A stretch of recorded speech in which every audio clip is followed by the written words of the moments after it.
Imagine being the guy inside of Google, Foursquare, and Citymapper and watching them grow from the inside out. Now imagine taking everything you've learned, all the money you've made, and betting it on other people's dreams. Yeah, that's Omid's story, and we're about to find out how he shipped it. So Omid, can you tell us what Cult is doing?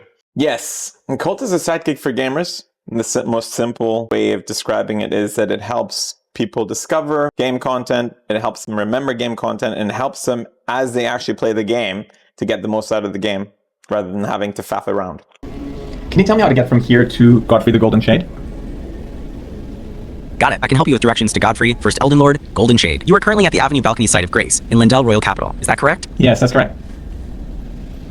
Okay, from the Avenue Balcony side of Grace, turn northwest and go down the stone stairs. Then, take the alley on the right and follow it to the end. That will lead you to the Dragon Wing. Okay, I see an archer at the end of this alley. Is he going to attack me if I step out? Yes, the archer will attack as soon as you step out. You should hug some cover or roll through his first shot, then rush him. Before we dive a little bit more into that, I actually want to dive a little bit into your background, because I think you have a very atypical path of coming into entrepreneurship. So could you briefly outline to us what your story is, maybe the highlights of your career? Sure.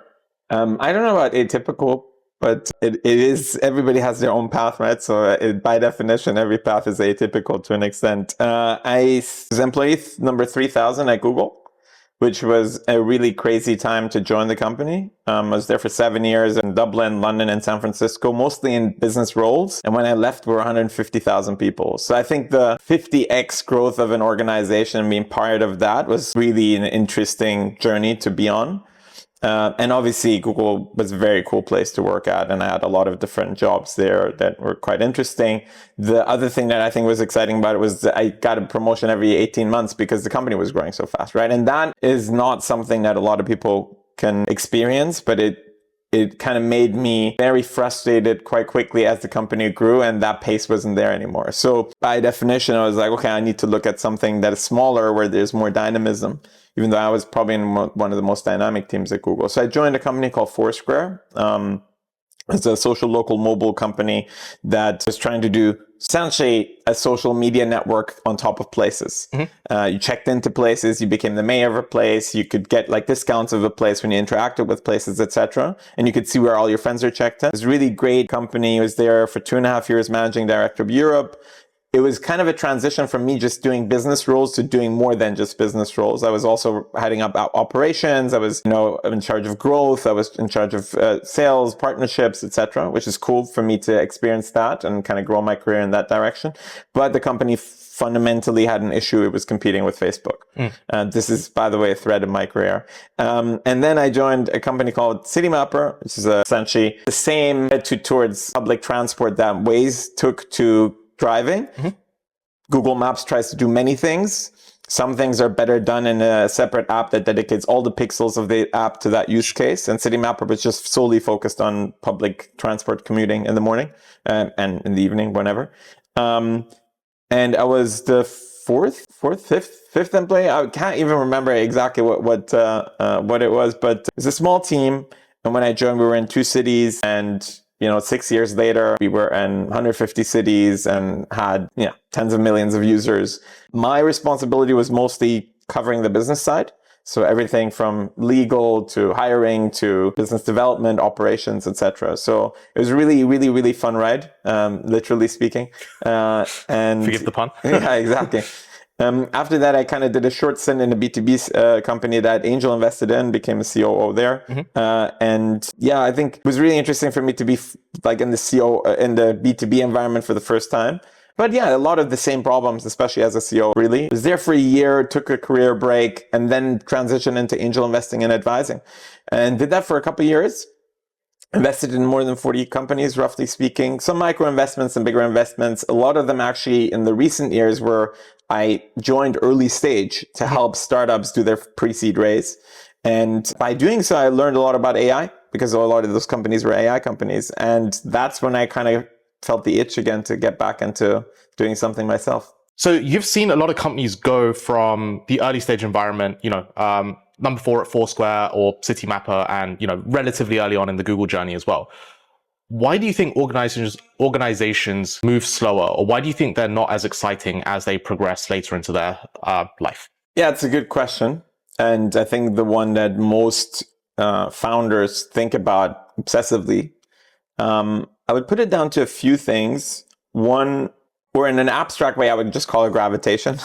And gravitational force comes from various different factors. The first factor would be that the cost of alignment goes up when you add one additional person to the organization, right?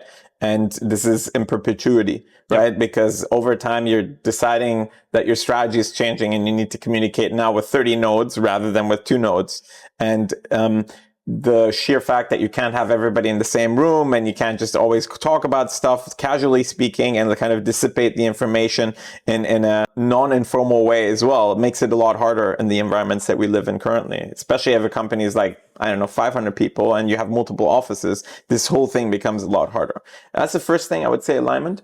The second thing is just sheer layers in the organization that the information has to dissipate through, right? Because, you can have an all hands, but like after an all hands, people need to decide what that strategy means on their individual levels and in their individual teams. And that also just creates a lot of like, Chinese whispers type situation, right? Like it takes a lot of like, time to dissipate. Beyond that, I think once you start building a company that has very reliable revenue streams that are the most important thing, you fall into the trap that you see the world through that lens. And therefore, it becomes very hard to see a world in which an incremental cycle of engineering resources should be spent on anything else than that. Because if you spend it on that, then actually you can make a lot more progress incremental revenue-wise. It requires something like Mark Zuckerberg, even though I'm not the biggest fan, but like to say, hey, I'm going to take 20 billion and I'm going to spend it on VR, even though there's really no payoff that is anywhere close to the current moment. And that doesn't happen very often anymore, especially if you're not a founder CEO, right? There are some exceptions, but like a lot of the big tech companies are not run by the people who founded them, and they're, steady hands, right? They're not doing the radical things. They're more beholden to shareholder pressure, right? Rather than like the crazy person like Mark Zuckerberg who has like control over the decision making of this company by virtue of the share structure that he's created, right? I think a lot of the founders who are watching this will hopefully have ambitions to grow companies to those sizes. But to bring it back to the early stage, Right. You've been in multiple environments like this. What have you seen work well for startups, either when you've been hands-on with these companies or as an angel investor? I wish I could give you a generic question that could cover this sufficiently. The reality is that it really depends so much on circumstance. I will say a few things, but I don't think that one should over-index on this answer. Things working well in essence is one, obviously you're a startup that is focused on a specific sector. The sector is one that is exciting. It's on trend with what's happening in society and in culture at large, right? Like these are important factors. Another one is that you have some sort of edge, that you understand something about that sector that other people are not understanding, that you have some sort of connections in that sector that maybe other people don't have, right? Let me rephrase the question a little bit. Yeah. Before you decided to angel invest in a company, Yes. What were the things that you were looking at about a company that would sway your decision making in one way or the other? Yeah. So most of my angel investment is happening at the very early stage. So by definition, there's not a lot of traction or data that you can really take in. So in that regard, I would say that the most important thing is that I really like the founder and like the energy that the founder has and like the passion and obsession that the founder brings. That said, the reality is there was a company called General Magic in the 90s, had the best talent, were trying to build an iPhone, right? Had all the money. The people that like worked at that company were some people who ended up becoming executives and Apple and Google and leading, but the timing was off. So the reality is, I think the most important ingredient with all this stuff is timing, really. If you time the market right, you can land something and you can have the passion, you can be interested. And so it's an important component to have somebody who's passionate about something, but it's also really important for the person to realize maybe the timing is off. And, as an angel, I don't really care so much. I like putting the money and the belief into a person and see if they can bend reality towards the right direction. But often that may not be the case. I definitely think there's a top down and bottom up kind of dynamic at play here when it comes to timing. Like Microsoft released a tablet in 2002, 10 years before Apple released the iPad. And this was a fully fledged OS. But I don't think the world was ready for something at the time. The same way that I say, hey, if flying cars existed tomorrow, they wouldn't get adoption because people almost need that storyline to see like, hey, we've gone from here. And it doesn't matter how fast that change is, but you can't have that step change in terms of technology without like a narrative that gets people ready to adopt this new technology, which is emerging. So yeah, fully agree with you on the timing side of things. Friendster, MySpace, Facebook, you know, those type of things are also weird, right? Like, why did Facebook work? Yeah, the timing seemed to be right at that point, right? For actually all of them. But it was something that Facebook did that was a bit different, right? So, you know, sometimes the timing is right and nobody has the right UX or the right approach to the problem as well. Even Facebook were admitting that MySpace actually dropped the ball, which is what let them get market adoption. Like if I can't remember what happened with MySpace, but it seemed like they were on the way to be the king of the social medias. And then, Okay, so you've obviously taken a lot of time doing angel investing, and now you got the itch to do your own thing. So I'm super curious, what kind of pushed you over the edge to be like, hey, I'm going to kind of put all my attention into a company, and why did you pick the company that you're currently working on as well? Yeah, look, first I would say that I always had the itch continuously. While I was angel investing, I started a podcast, which is a different type of founding thing, and I did a few different kind of blogs and came up with some projects. So the itch was not the itch is persistent, let's put it this way. That said, I don't know how anybody doesn't want to build at this point in time. It's a very crazy moment. And I think that you see that Sergey Brin is back, coding, in Google. You see that Mark Zuckerberg is actually back to coding. That's why he created this CEO AI that runs the company while he can get back into the code. I think the era that we're in is a really exciting era. There's so much possibility, and we're really on the cusp of something quite phenomenal. If we're going through it right now, and not building right now is kind of feels like a waste of time, so to say. Being in big companies and there's not building is, I think, silly. So we're hiring, by the way. Zena said that this environment was too boring, so we had to go and move and find another place to sit. So last week we had somebody who was talking about B2B and enterprise sales.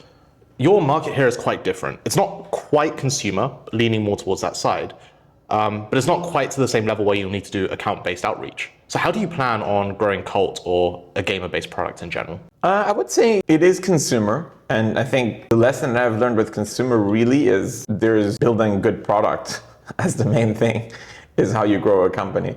With Citymapper, we barely spend anything on acquisition, honestly. We just had a great product that was better than the benchmark experience. I think what really helps in the consumer space is if you're building something that people are using frequently, right? If you're using something like booking.com 3 times a year, then you need to spend a lot of money to get people when that event happens in their life. Now, if you're playing 5 hours a week, you're actually doing something quite often, right? And if I can somehow insert myself into this natural workflow of your life, then I think it's much easier for you if I really am adding value to talk to your friends about it. So the first thing I would say is consumer in a high frequency situation, you have to be completely focused on building a good product because the best way to grow is organically through people talking about the product. Now, for this specific company that is focused on the gamer space, the rails are already built, right? Like there's Reddit communities, there's Discord communities, there's content creators online that talk to gamers. So the outreach and go-to-market is pretty natural already. And I would never spend money generically blasting ads somewhere to try to kind of get people's attention. What you want is you want to go through the communities that have already been built. The products that you've worked on in the past, or the companies, Google, Foursquare, Citymapper, all of these were free for consumers to actually use. Do you plan on monetizing Cult? And if so, are there challenges in the dynamics of monetizing consumers? Always. This is the hardest bit in the consumer space, and that's why a lot of VCs are not that excited in investing in the space. Honestly, in Europe and the US, people are a bit more excited. I'm happy that some people are.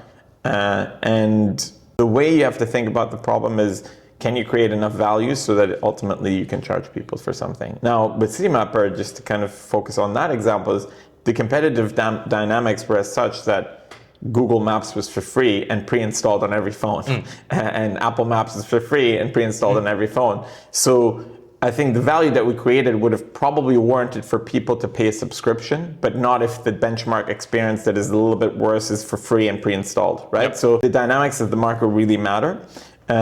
That's the first thing I would say is, what are the market dynamics that you have and how much value are generating for people, right? Mm-hmm. And how frequent are they experiencing this value? And I think if they're experiencing it frequently and it's high, then you can charge for it. I think that's really kind of an established thing. You see this with a lot of subscription models that exist on various apps, etc.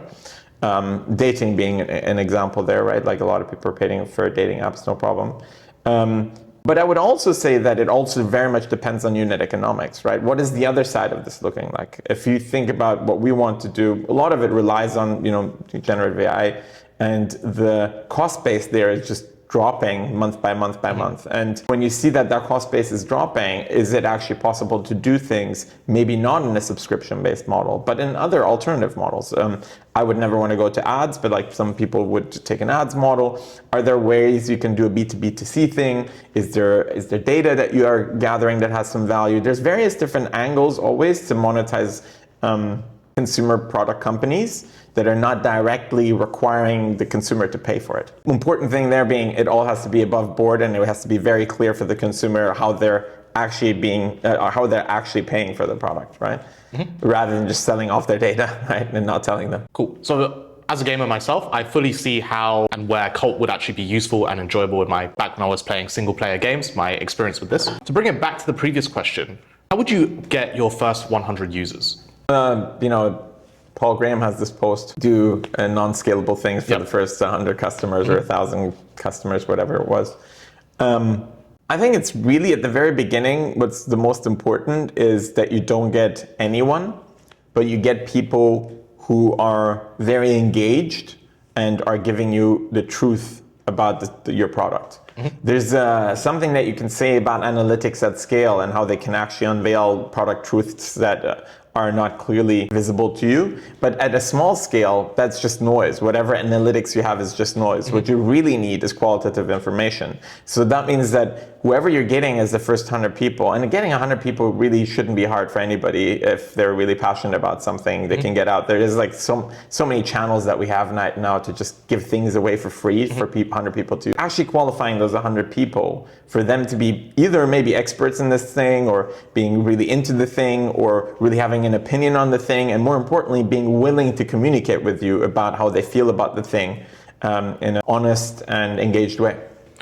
In the B2B space, we're seeing a lot of people trying to monetize a product before they actually build the product itself. Maybe you can fulfill kind of the value as a service. How can you go about, generally speaking, de-risking things in a B2C setting? And as an extension of that, how do you know that you or some entrepreneur is building the right thing when trying to focus on consumers? Yeah, it's a good question. Look, there's a reason why people talk about this three-letter acronym P so much, because it is de facto the way you have to think about a problem. If on the consumer side, if you want to put something out there, you don't have the time to build a perfect version of whatever your vision is. You need to distill it down to the actual foundational thing that you're trying to solve. And what you want is you have to remind yourself that you have X amount of cycles, i.e. your runway, to iterate, learn, and implement changes. And you want to maximize learnings per cycle. That means you put something out there, get immediate feedback from people, and immediately change the product to then get new feedback from people. You want to do that with the smallest possible unit of product that is possible. And from there, hopefully have a quick cycles of iteration, right? That's the way you can de-risk it. Building the full Monty 5 years in and then like getting your first customer on it is obviously silly. Mm-hmm. And yeah, B2B companies, sometimes get a letter of intent before they've even built the product, right? And by definition, just like go and build with the clients. It's kind of a similar attitude here. Over the past 2 years, and especially more recently, we've seen frontier models significantly expand the capability of what they're able to do. Are you worried that frontier models could catch up to what Cult is actually doing? I think this is an existential question for everyone, really, not necessarily only for Cult. I think that it's maybe a little bit overblown what the impact of all this could be. Okay, I'll be a bit meta here, but if you think about it, what is like a society? A society is people running on energy, governed by culture and laws, using technology. And on technology, we're talking about infrastructure that is built up, and the main infrastructure here is databases and payment rails, really, right? Like Facebook is a database, YouTube is a database, like it's all just databases that are really complex. What we're doing with AI is we're adding a component in there that really can essentially say we can multiply people. That's really what it is, right? Like you're multiplying people, or the ability of what people would do, and adding it into the technology stack. But the problem of like actually building opinionated user experiences on payment rails and databases is not changing. And I think that, you know, the reason why Facebook won is because it was an opinionated user. I don't know why I'm talking about Mark Zuckerberg all day and about Facebook today. I'm not a big fan, honestly. So the reason why Facebook won is because it was an opinionated user experience on top of a database of people, right? And so I don't believe that generative AI will be able to actually build that. As a matter of fact, as I'm building my own things right now, I still feel it falls very short on that. And actually the features that I'm supposed to build into the thing I have to design, and I have to come up with the features that I want, specifically for my own stuff and my side projects, right? So I don't know, will people still be better at figuring out what the feature set is that people want for specific things, and come up with like the right opinionated user experience on a given payment rails and database problem? Yeah, I do believe that. And that's, I think, where you need to kind of double down and have taste and have opinions on what these experiences should look like. So this mean that you believe the entrepreneurs or the founders or the products in the space need to provide a better user experience to a user than what the user themselves would be able to specify to an AI agent to do for them? Exactly that. If you think about it, if I'd be in the entertainment sector and like on a weekend want to watch a film, and I type in, hey, I want to have a film that is like really entertaining, please give me something. You would actually go and say, I want to have a Quentin Tarantino type film. And what does that contain? It contains a taste specification. And this taste specification is the aesthetic that you're looking for, right? And I think that's true for products too. Aesthetics and taste are still things that we have to come up with as humans, that these AIs cannot figure out really at this point in time. So I think that's where, I mean, this is a simplified answer, but I think that's an important element of it. There's other elements like network effects, and like what data are you generating and what are you creating that has like a value of one extra user that comes on the platform creates more value for everybody else, all these type of things. But like taste and opinionated user experiences is still where I think what matters. And a lot of these foundation companies are going horizontal. They're not going vertical. And that's an opportunity. So on a previous podcast, Sam Altman has basically said that he doesn't believe in companies which are trying to stay one step ahead of what the frontier model's capabilities actually are. And he gives this example of trying to build a language learning app where, let's say today the models have the capability of solving 6th grade problems. You will go through a lot of heavy engineering to try and solve 8th grade problems. But then as the models continually improve, they will natively capture what the 8th grade problems are actually doing.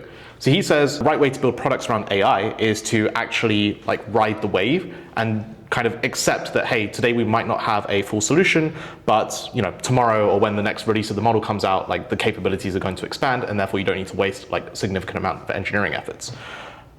Do you feel that this is at all applicable to cults? I would say in general, the reality is that it's a very simplified notion that he's describing there. I think that any company that currently is not riding the wave of models getting more powerful is obviously foolish, right? But I do think that there are some gaps that these models currently have that you can build capabilities around to provide an experience that is a little bit better than what they can do right now. And you want to be completely happy with giving up on those bits of your product once the models catch up. But it is an opportunity right now to differentiate yourself in the marketplace and actually have a story that you can tell, right? So for instance, understanding what entities are on a screen is a tricky problem that hasn't been solved. And if we invest in like figuring that out so that we can say, hey, this is the boss on the screen, this is an enemy on the screen, etc., then that is valuable information. I'm sure the foundation models will catch up with us at some point, but for the meantime, it's going to be a differentiator for us to talk about that and say, hey, users, if you want to, or gamers, if you want to play, and have an assistant that understands really what's going on the screen, use Cult. So yes, we do need to build on the foundation models. We need to ride that wave. There are possible areas where they're falling short, and we should build technology ourselves and be happy to jettison it as soon as those foundation models catch up. Yeah, so capture the market first, basically. Exactly that. Cool. What do you think of 996 and work-life balance in Europe? Wow, okay, that's a spicy topic. Honestly, first of all, I would say that nothing significant was ever created without significant sacrifice, and that if you really want to make something work, you just have to spend a lot of time working on it. I'm totally fine with anybody wanting to live their life the way they want to live it. But if you want to be an entrepreneur, forget about the fact that your life is going to be 9 to 5, right? That's just not the reality. You have to be ready for continuous pain and suffering 24/7. And I do believe that people in Europe can work like that too. I've worked with some people in Europe that have worked like that. I find it annoying that people say that's only possible in China or in the US. As a matter of fact, I'm living that. I know that a lot of people in other companies that have become significant big in Europe have been doing that. And we're very capable of doing so. Especially right now, I'd say that if you find a problem that you're excited about, something that you're passionate about, that you care about, why wouldn't you want to work all the time on it? Of course, I understand there's family, there's friends and all that. You need to make time for those things, but maybe you want to procrastinate that for a little bit to actually build something significant in the most important time ever for humanity. Where all these things that we can build are possible now, and it's going to be crazier in the coming years. So yeah, I would say 996 is definitely mandatory. Say hashtag 996. Hashtag 996 is mandatory.